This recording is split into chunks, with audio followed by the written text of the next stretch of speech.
Welcome to the Venue Industry News for June the 25th, 2026. I'm your host, Chantal Broderick. Coming up in today's episode, Auckland's Eden Park has become the first stadium in Australasia to secure ISO 45001 certification. Venue Management Association acknowledges leading professionals and industry innovation with its 2026 Venue Industry Awards. Quayclean spotlights the use of reusable systems in providing viable pathways to waste reduction. And Judith Wright Arts Centre has been given a $10 million upgrade. All of those stories and more coming up in today's show. The Venue Industry News is brought to you by Australasian Leisure Management and proudly supported by Sydney's Accor Stadium. To find out more, visit accorstadium.com.au.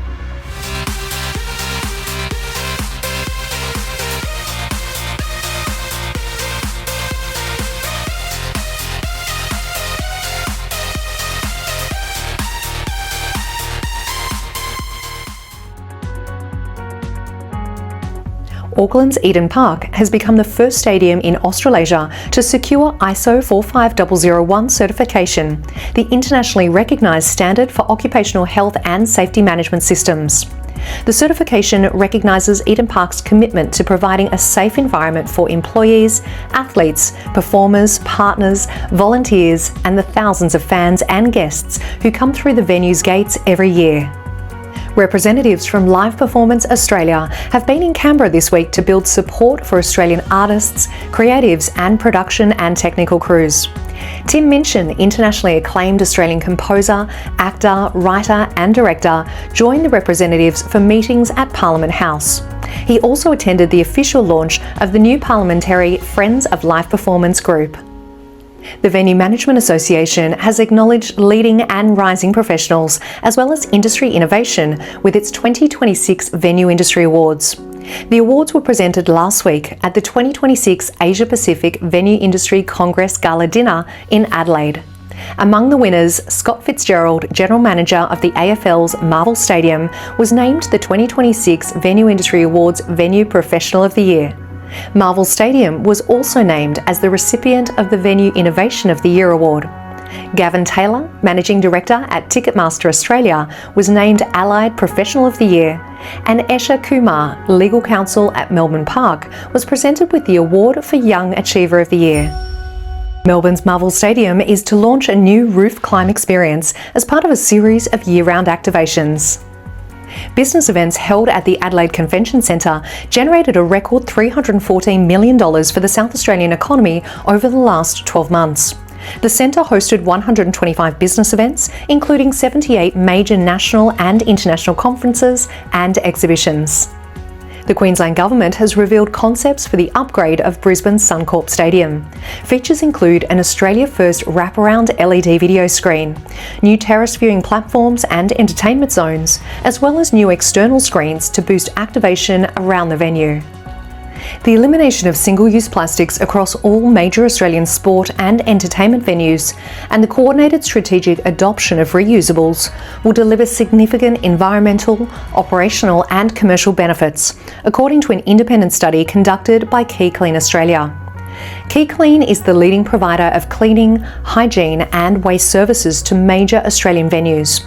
It has drawn on decades of operational experience, international venue study tours, and targeted research to demonstrate how reusable systems can provide a viable pathway to waste reduction, enhance materials circularity, produce cost efficiencies, and deliver stronger environmental performance. The Australian live music industry is facing the loss of one of its most influential advocacy bodies, with APRA-AMCOS confirming that the Live Music Office and its associated live and local program will, after 13 years of activity, cease operations from the 1st of July. Global sports and entertainment design practice Populous have announced a partnership with FIFA World Cup winner, Melbourne Victory midfielder and former Chelsea FC legend Juan Mata. Juan will become a special advisor on football and training. He'll provide strategic insight and athlete-led perspective to the design of elite football training centres and high-performance environments around the world. Perth's RAC Arena has been named the world's best UFC venue in the 2026 USA Today Sports Readers' Choice Awards. The RAC Arena finished first among a global field of leading arenas, including New York's Madison Square Garden, Las Vegas' T-Mobile Arena, and Abu Dhabi's Etihad Arena. Surf Coast Shire Council have advised that independent testing of plastic used in the new retractable terrace seating at Australasian Stadium in Torquay does not meet the minimum fire safety standards under the National Construction Code. The Victorian Convention and Event Trust has officially opened the Naul Banyul Geelong Convention and Event Centre, the biggest events and convention centre in regional Victoria. Dunedin City Council is helping local musicians secure rehearsal venues via their Noisy Spaces project, which currently includes 15 venues in and around Dunedin. The Judith Wright Arts Centre, located in Brisbane's Fortitude Valley and home to leading creative organisations, has been given a $10 million upgrade to enhance critical arts infrastructure and help the sector grow ahead of the 2032 Olympic and Paralympic Games. International Convention Centre Sydney has announced that Helen Mantellato, ICC Sydney's Senior Business Development Manager for International and Exhibitions, has been elected to serve as Vice Chair of the Asia Pacific Chapter at UFI, the Global Association of the Exhibition Industry. Thank you for joining me for this week's episode of the Venue Industry News. To read the full stories featured today, head to ausleisure.com.au. You can listen and subscribe to the Venue Industry News on Spotify, Apple Podcasts and YouTube. Just search Venue Industry News and hit follow or subscribe. If you have news to share or if you'd like to comment on any of today's stories or other industry updates, leave us a comment below or email us at leisure@ausleisure.com.au. Thank you for joining me. I'll see you next week.